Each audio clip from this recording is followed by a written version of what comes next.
So on with the jobs today. We got 3 tires. You notice the tread there is gone.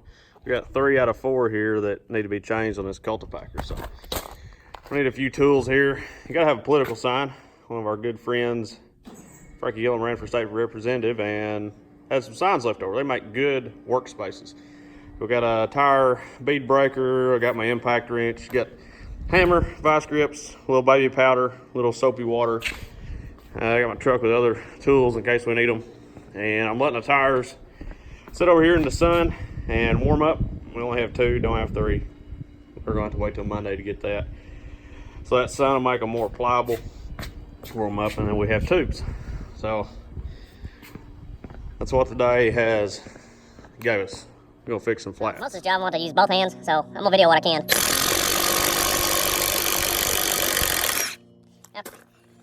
Find my that lug bolt there. Put that in my collection now. Gotta get a very important little tool, whatever it is. Searching. What do I do with it? Oh, here it is. Wallet pocket. My valve cord remember, so I'm gonna take my valve cap off here. Oh, here's a fun tip, as the kids would say from the book of Gander. The valve cap, which fell in right there. A lot of people will take those off instead of putting them in your pocket. They'll like hold them in their mouth. I see a lot of farmers do this. I'm taking the valve cord out here to release the air pressure. And I'll put them in their mouth to hold on to them until they get down there and off the tire. Okay? That's a bad move. I used to do that until I learned better. Okay, so we're gonna release the air. So that's a bad move because let's think about this. What is the first thing a dog does when he comes up to any tire? Yeah, you're right. He pees on it. Okay? What's the chances of him peeing on that valve cap? Pretty likely. So, not that I'm a germaphobe or anything, but, you know, just put them in your pocket. Don't stick them in your mouth. So, we'll lay that right there. Now, I had to get a little rough with the tire. We gotta get that tire and rim on. Give it a little kick. Okay. I'll carry it in here to our work pad. And next is bead breaker. We gotta break the bead off of it. Bead breaker, got that on there. Put on the foot pedal.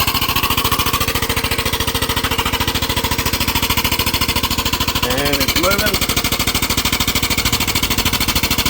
And it's broke down. And we'll stomp on it like that. And that side's broke. We'll step on the release. This is really hard doing one-handed. And release. Next step, flip it over. And repeat. We'll hold it right there.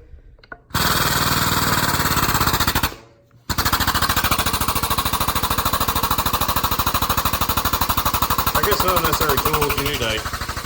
There's the breaker. Okay. And on to the next step.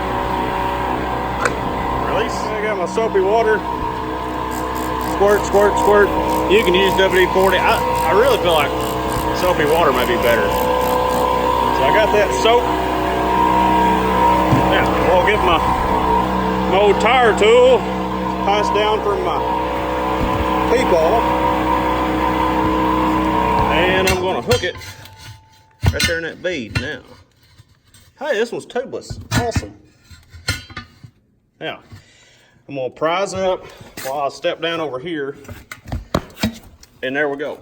Now, I'm going to get my shorter tire tool and down from my grandpa, not my peephole. And, yeah, like I said, this is going to be a tough job one-handed. But, lucky with this old tire,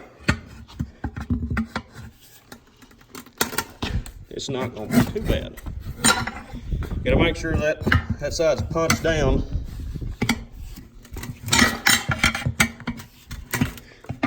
Just, wow, I picked a really good one to do on camera. That's pretty easy. Ka-chow. That's done. Now, if it had a tube, you'd have to take the tube out. But we don't have that. We'll grab my Get my hammer close. Get this old crooked bar not passed down. Now, I started right next to my valve stem. Hold on just 1 second. Now, it's like that.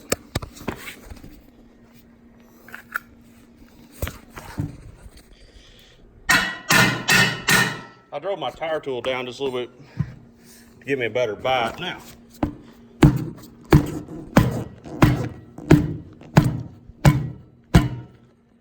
I'm just bumping that off. So what I'm doing is I'm hammering right there, and it's going to take that right off the rim. And step one, it's done. So now to mounting the tire. Next step. Got my vice grips in there, and what I'm doing is I'm hammering right there, and I'm hammering that down around the tire on the first bead. You gotta make sure you do that. You don't want to leave them in there. Soaping that up good. The vice grips are in there to stop the tire from backing up once I got it started, because that can be frustrating. So on to the next step. The next step is getting this bead right here inside the lip. It gets down in that lip to give me more room, and I'm just working it around now. Just keep on working it. Just like so. Getting that tire tool under there. Working it. And the last little bit right there. Usually the last little bit. What the hammer's for. Boom, there you go. Now, these were set up tubeless. I'm gonna try to keep them tubeless. I bought tubes. Or well, we bought tubes. We're gonna try to go back tubeless. I don't know if we'll be able to do it or not. Sometimes that's hard. So going tubeless like your automotive tires, there's nothing in there. It just has to seal. This bead right here has to seal off. So let's try that. So we got to put a tube in the tire. So this is a tube. You don't want very much air in it, but I'm gonna get just a little bit in there. That's probably plenty. Now, it is the baby powder step. Baby powder. It's always good to have baby powder. And you just baby powder. Makes everything inside the rim smooth. Whenever you get to that point, once it gets in there, you rub that in, at least you smell nice. What you're doing.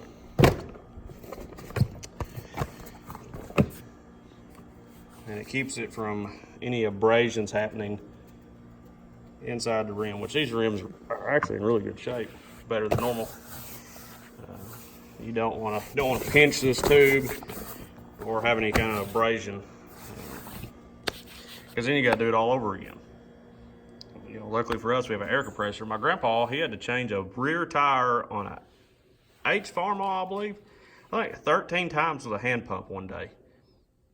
Something crazy like that. He kept using an old tube, and he patched it, and then he put it on and pinched it, and then he had to air it all the way up to figure out it wasn't working. So that was a tough day. At least we have air compressors now. We're not hand pumping it with a bicycle pump. I got the tube in there. Did my best not to pinch it. And the vice grips right there are holding my valve stem to keep it from popping in there. So I do not want that to happen, because then I have to take this back off. Okay, looks like it's hammer time.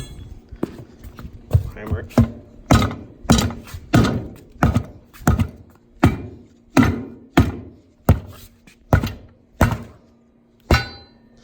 And there we go. Now it's time to check the tube. So you can see the tube in there. Oh, shoot. I wish I could have got the video of beating out here, but I had to do two things at once. I had to air it, and then my valve stem wanted to go back in the hole, so I had to grab a pair of trusty old hemostats. You always got to have a pair of medical hemostats with you. And now we got it beaded out. We'll put some more air in it. Or about 40 pounds, that's what it says right there on the tire.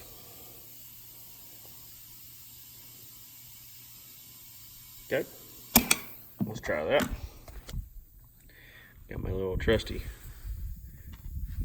air gauge here, and we're up to 20 something, which is not 40. You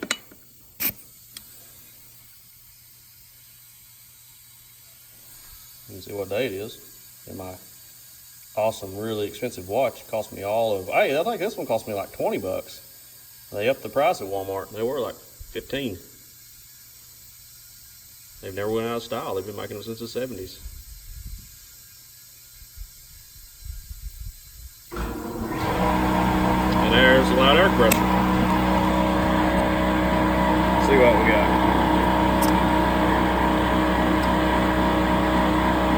36. Let's go a little bit more. Not that I would trust my life with that gauge.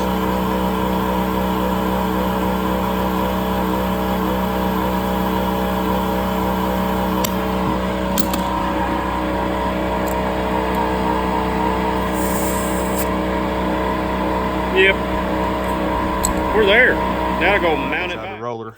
We got all our lug bolts here.